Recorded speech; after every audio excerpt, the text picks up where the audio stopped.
Happy New Year. I hope you all are well. I'm Sean, Queen of DC, a full time solo traveler. I help women design their lives to move abroad, guiding them to plan and prepare for a smooth transition. If that's your vibe, subscribe. With the new year, I hope you're ready to make great things happen. Everyone's talking about goals, resets, and intentions, and I wanted to share one of my personal goals with you this year. But I want you to be a part of it with me and join me on my 12 book reading challenge. One of my personal goals this year is to get back into reading. When I lived in Washington, D.C., for years, I would read 20 books a year. That went well with my schedule, and I love reading. I love actually the books. I bought all of my books. I love the look of words, putting it together as a writer, the context, being able to use it, seeing it on the pages, turning the pages, marking up the pages, just coming back to those words and that sentence and the phrases and how words are synthesized. I love that part of reading, and I loved having my own books.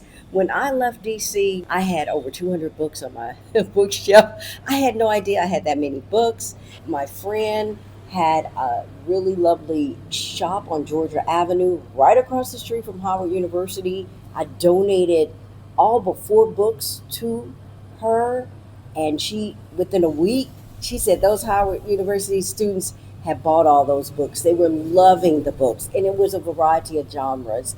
And that money was used for her grandmother's foundation. And that was awesome to know that my books were given to other avid readers or people who wanted to learn more. Just a little background about me. The four books that I kept were my favorite, number one favorite, Carter G. Woodson, The Miseducation of the Negro. That is just profound. It's still relevant today. Had to keep that book. The second book was The Four Agreements, just which saved my life, made me a better person. The third book was The Coldest Winter Ever. And my fourth book, I said, how could I read all this other author's books? Love him, one of my favorite authors, love Paris, and not read Giovanni's Room by James Baldwin. I actually started it, but I didn't finish it by the time I left the States, and I left it at home, and I still have to finish that book. But I like a variety of genres except sci fi. I can't do sci fi. And right now, I don't need to do professional development. I'm good on that. But everything else, I'm open. Once I started traveling full time, that habit fell by the wayside. New cities, new distractions, new routines. And somehow reading became optional instead of essential. Being in Vietnam, I don't know if I can get all the books that I need, but I travel around. They have bookstores in Vietnam, Malaysia, but in Ho Chi Minh City, where I'm currently at now, they do have some nice bookstores. I was able to pick up one book. I'll share that in a minute. So here's my dilemma. I like paper. I like a book. I just told you I like turning the pages, marking it up. I don't want to read from my phone. We do enough on screen with the phone. I don't read from a Kindle. So I got to purchase these books. And then what do? My friend said purchase the books and then give it away. I like audiobooks. I just got into, but I want to turn the page. I don't want anybody reading to me. Certain books I could do audiobooks, I think, but certain books I want to read. I want to look at the words. I want to feel the words. Somebody else saying it, yeah, okay. But when I read it, I visualize. I consume it differently. I play with the word. I play with the sentence. Oh, they have so much meaning and they touch me in a different way. And that's what I want. So my friend said, well, buy the book and then donate it. That's an option. Reading grounds me, it slows me down in a way nothing else does. I feel it gives me great balance in my life, and that's what I'm about in 2026. Bringing the things that fell by the wayside that gives me the most joy, the most balance in my life. I'm traveling around from place to place, which is wonderful, but I still want to incorporate some of my old life back into my new life. I didn't want to stop reading. It just what happens when you're moving a lot. After 3 years, I feel grounded, secure in this lifestyle better, where I can start to put those things back in place. So here's the challenge. I want to read at least 12 books this year, one book a month. Nothing extreme, nothing overwhelming, just consistent. To my readers, to those who want to start reading, for those who will join me on this challenge, I want your recommendations. I'm going to start with one book because I already bought that. Should we do audio as well? I'm going to look to you for your recommendations. I don't want to do this alone. I want you to hold me accountable. I want us to read the book together. Once we finish the book, we can come back online and have a discussion. 12 books minimum. If we go beyond that, excellent. But 12 books minimum, getting us back into the groove. And some of you I know are avid readers and can give some great recommendations on books and ways to read and what's out there for me as a traveler. Let's read together. I was in the bookstore and this book was on my list. This is going to be the first book of the 12 book challenge for this year. I've heard great things about this book. I think it's on the New York Times bestseller. Let me unveil the book of the month. There's the book. There's the book. I got this. I said, I'm serious about this goal.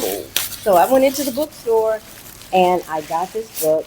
I was reading online because I made a list of books that I want to read. But I'm open to your suggestions because we're doing this together. So, okay, the first book is James Percival Everett. Y'all heard of this book? It is a New York Times bestseller. Now, let me say this. I was like, I don't know if I want to read this book because I'm not into slavery. I'm not into the old slave master books and all of that. But let me tell you what got me on this book. I was reading the reviews and the lady said it's all about the language that he uses to overcome his challenges or to outsmart others or to get ahead. And that, I told you, I love words. I love the play on words, the language. I want to envision all of the words as they're happening. And that is what brought me into this story. I don't know anything else about it other than what I read on the back and what I was listening in the reviews. And so when I listen to the reviews, I'm listening for key words. And when she said she loves how he plays and uses language to his advantage, that captured me. And I said, okay, I'm in. And then once we start reading, we can have a discussion and I can come to my own conclusion. This is a paperback, 302 pages. We can finish this in a month. We got this. We got this. If you want to read with me, let's start the book, James, now. We'll come back here around February 12th or after the 14th and discuss this book. That'll be a month. Leave me a comment below and let me know if you'll be joining. I want this to be a conversation. It won't be a lecture. Also, drop your book recommendations in the comments. Fiction, nonfiction, memoirs, anything you think is a must read. I'm building my list as I go and I want your input. So that's the challenge. 12 books, 1 year, real reading. If you're trying to slow down, be more intentional, or reconnect with yourself this year, this might be for you. I'm excited. Let's read together. If that's your vibe, y'all already know. Subscribe, like, comment, and share this video with your friends who need to read or who enjoy discussion, intellectual exchange, enlightenment, doing something new. These books are new to me. I'm always learning. I'm always growing. It will definitely improve my writing and vocabulary. That's the joy of reading. Until next time, y'all. Peace.